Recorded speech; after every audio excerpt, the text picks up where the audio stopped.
These items include tailoring items, popcorn machines, hair dryers for saloon makers, cooking oil for chapat makers. This is a program also started by the President, mostly to help the ghetto-based families that don't have jobs to do, that have small businesses, that did not have capital to start up. Among other programs of the government, he has also started this one, and we are moving slowly but surely to make sure that we achieve what the President is intending to do in creating wealth among Ugandans.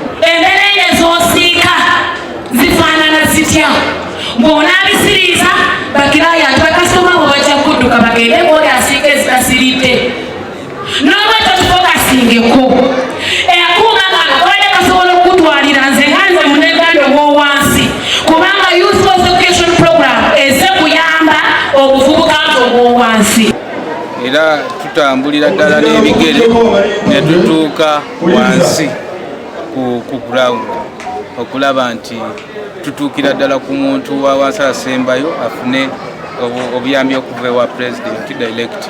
That's why tutambula.